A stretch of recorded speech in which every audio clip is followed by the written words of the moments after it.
Good afternoon, everyone. Good afternoon. Good afternoon. Good afternoon.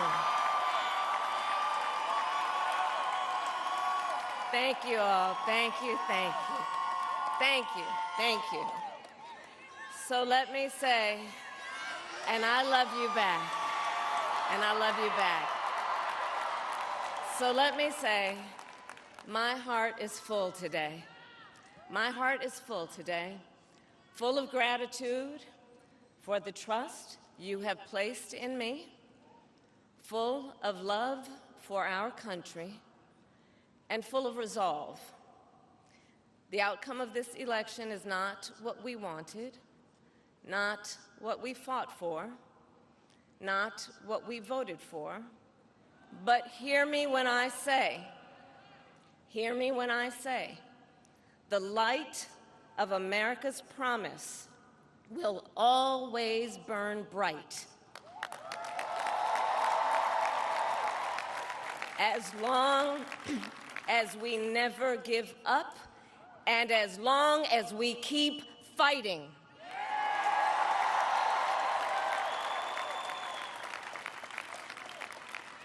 To my beloved Doug and our family, I love you so very much.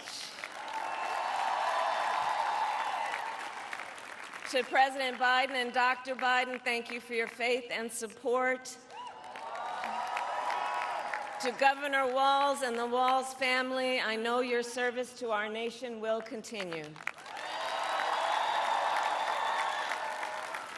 And to my extraordinary team, to the volunteers who gave so much of themselves, to the poll workers and the local election officials, I thank you all. Look, I am so proud of the race we ran, and the way we ran it,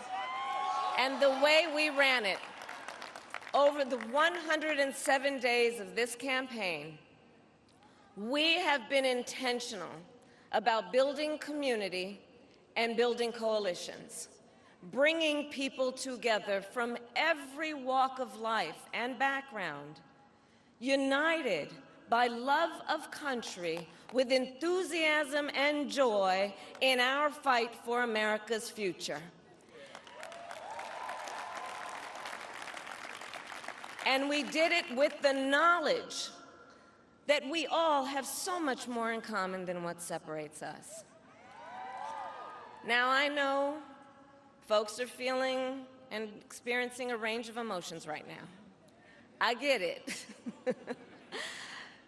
But we must accept the results of this election.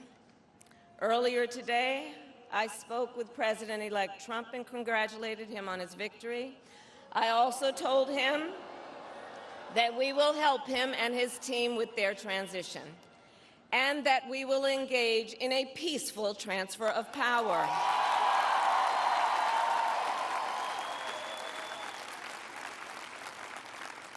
A fundamental principle of American democracy is that when we lose an election, we accept the results. That principle, as much as any other, distinguishes democracy from monarchy or tyranny. And anyone who seeks the public trust must honor it. At the same time, in our nation, we owe loyalty not to a president or a party, but to the Constitution of the United States.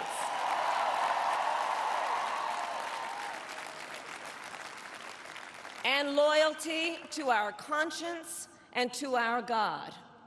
My allegiance to all three is why I am here to say, while I concede this election, I do not concede the fight that fueled this campaign.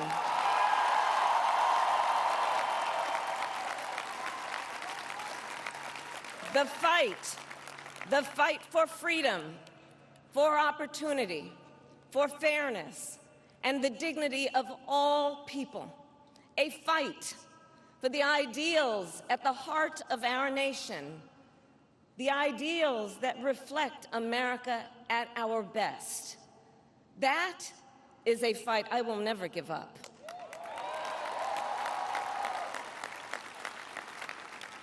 I will never give up the fight for a future where Americans can pursue their dreams, ambitions, and aspirations, where the women of America have the freedom to make decisions about their own body and not have their government telling them what to do. We will never give up the fight to protect our schools and our streets from gun violence. And America, we will never give up the fight for our democracy, for the rule of law, for equal justice, and for the sacred idea that every one of us, no matter who we are or where we start out, has certain fundamental rights and freedoms that must be respected and upheld.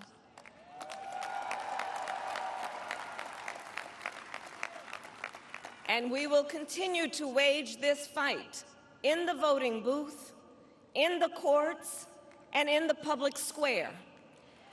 And we will also wage it in quieter ways, in how we live our lives, by treating one another with kindness and respect, by looking in the face of a stranger and seeing a neighbor, by always using our strength to lift people up, to fight for the dignity that all people deserve.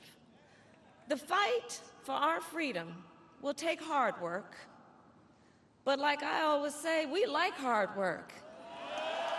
Hard work is good work. Hard work can be joyful work. And the fight for our country is always worth it. It is always worth it.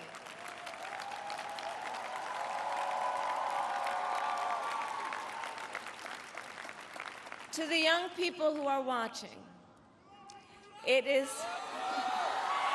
I love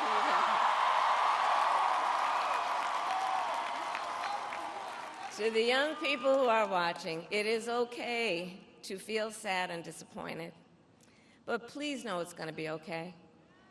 On the campaign, I would often say, when we fight, we win. But here's the thing. Sometimes the fight takes a while. That doesn't mean we won't win. That doesn't mean we won't win. The important thing is don't ever give up. Don't ever give up. Don't ever stop trying to make the world a better place. You have power.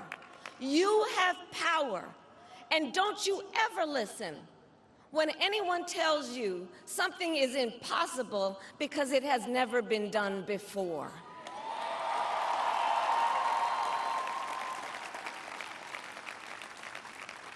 You have the capacity to do extraordinary good in the world.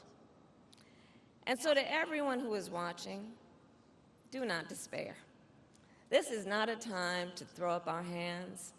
This is a time to roll up our sleeves. This is a time to organize, to mobilize, and to stay engaged for the sake of freedom and justice and the future that we all know we can build together.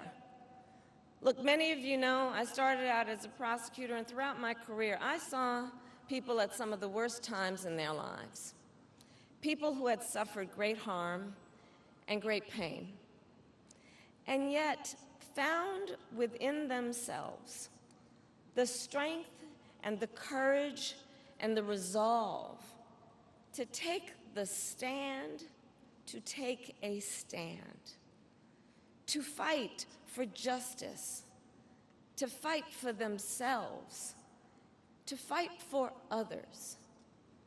So let their courage be our inspiration. Let their determination be our charge.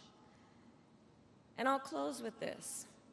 There's an adage an historian once called a law of history, true of every society across the ages.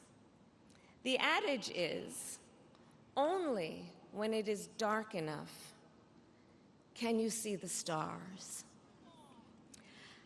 I know many people feel like we are entering a dark time, but for the benefit of us all, I hope that is not the case.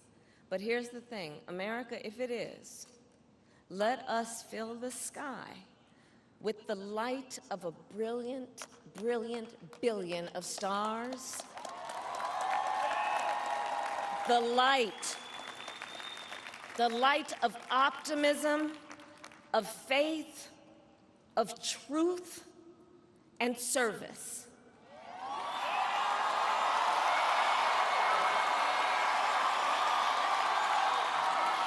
HU. And may that work guide us, even in the face of setbacks, toward the extraordinary promise of the United States of America. I thank you all. May God bless you, and may God bless the United States of America. I thank you all.